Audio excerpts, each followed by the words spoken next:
Hi everyone, நான் தான் உங்க சந்தோஷ்குமார் ஃபிட்னஸ் ட்ரெயினர். இந்த வீடியோவில் நம்ம என்ன பார்க்க போறோம்னா, இப்போ நம்ம ரீசெண்ட் டேஸாக ஒரு நியூஸ் நம்ம கேள்விப்பட்டிருப்போம். சுனிதா வில்லியம்ஸ் அண்ட் புஷ் வெல்மர் அவங்க வந்து ரொம்ப நாளாக ஸ்பேஸில் இருக்காங்க.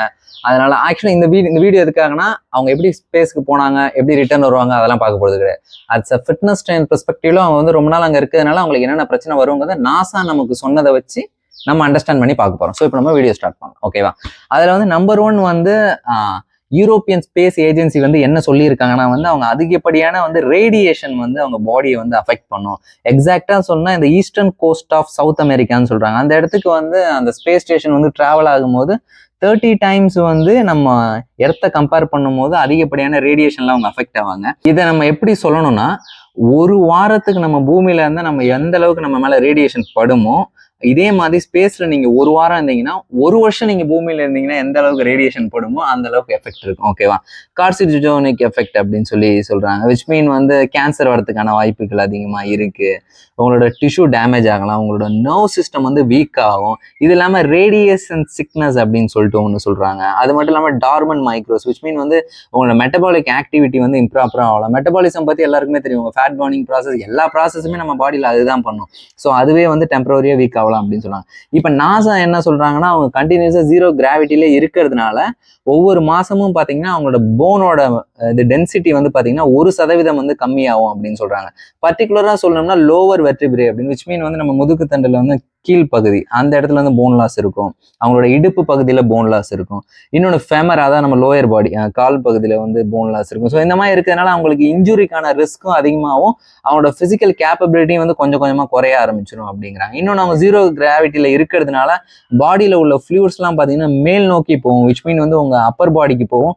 இதனால வந்து அவங்க ஃபேஸ்ல வந்து ஸ்வெல்லிங், எப்படி சொல்றது, அவங்க பாடியிலே வந்து ஸ்வெல்லிங் அதிகமாக இருக்கும். அவங்க ஃபேஸில் பார்த்தீங்கன்னா ஒரு பஃபினஸ் ஒன்று ஃபீல் ஆகும். இது வந்து இன்னும் இன்க்ரீஸ் ஆச்சுன்னா அவங்களோட வார்த்தையே வந்து இது அஃபெக்ட் பண்ணும். ஸ்பீச் அஃபெக்ட்னஸ் அப்படின்னு சொல்லுவாங்க. அவங்களால பேசவே வந்து கஷ்டப்படுவாங்க. அப்புறம் அதுக்கடுத்து மோட்டார் கண்ட்ரோல் வந்து அஃபெக்ட் ஆகும். மோட்டார் கண்ட்ரோல் பற்றி நம்ம ஆல்ரெடி சொல்லியிருப்போம். அதுதான் வந்து நம்ம பாடியில் உள்ள எல்லா செயலையுமே வந்து எடுக்க போகுது, ஓகேவா?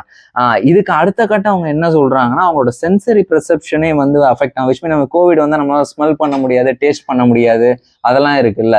ஸோ அதனால பார்த்தீங்கன்னா வந்து அவங்க சென்சரி இதுவே வந்து அஃபெக்ட் ஆகிறதுக்கான சான்சஸ் அதிகமாக இருக்கு. இதையும் தாண்டி வந்து நம்ம ஒரு முக்கியமான விஷயம் சொல்லணும்னா மென்டல் ஸ்ட்ரெஸ், ஓகே? பிகாஸ் அவங்க பிளான் பண்ணது வந்து வெறும் 8 நாள் தான் பிளான் பண்ணாங்க. இப்போ கரண்டா வந்து நாசா என்ன சொல்லியிருக்காங்கன்னா, அது 8 மாசம் ஆகும், பிப்ரவரி 2025 வரைக்கும் ஆகும்னு சொல்லியிருக்காங்க. இந்த மென்டல் ஸ்ட்ரெஸ் வந்து நிறைய பேருக்கு வந்து சரியா அண்டர்ஸ்டாண்ட் பண்ணிக்க முடியாது, ஓகேவா? ஃபார் எக்ஸாம்பிள் வந்து இது என்ன, அவங்க தான் ஸ்பேஸுக்கு நிறைய தடவை போயிட்டு வந்துருங்க. பிகாஸ் என்ன சுனிதா வில்லியம்ஸ் ஒன்றும் புதுசு கிடையாது அவங்க ஸ்பேஸுக்கு போகிறதுக்கு, நிறைய தடவை போயிட்டு வந்துடுறேன். பட் இதை நம்ம ஒரு எடுத்துக்காட்டு மாதிரி சொல்லணும்னா, இப்போ வந்து நம்ம ஸ்கூல் படிச்சுட்டு இருக்கோம்னு வச்சுக்கோங்க, ஓகேவா? ஒரு 6th ஸ்டாண்டர்ட் 7th ஸ்டாண்டர்ட் அந்த மாதிரி படிச்சுட்டு இருக்கோம். ஸோ வந்து நம்ம ஸ்பெஷல் கிளாஸ்லாம் எதுவுமே கிடையாது.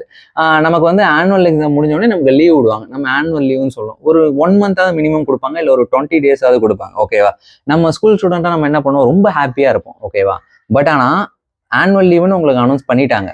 அன்னைக்கு நைட்டே ஸ்கூல்லேருந்து கால் பண்ணி என்ன சொல்றாங்க, நீங்க நாளைக்கே ஸ்கூல் வரணும்னு சொல்லிட்டாங்க. அது எந்த அளவுக்கு நமக்கு கஷ்டமா இருக்கும், அந்த வலி நம்மளால தாங்கவே முடியாது. பட் ஆனால் தேங்க் காட் அந்த மாதிரி ஃபீலிங்லாம் நான் இது வரைக்கும் என் லைஃப்ல ஃபேஸ் பண்ணதே கிடையாது.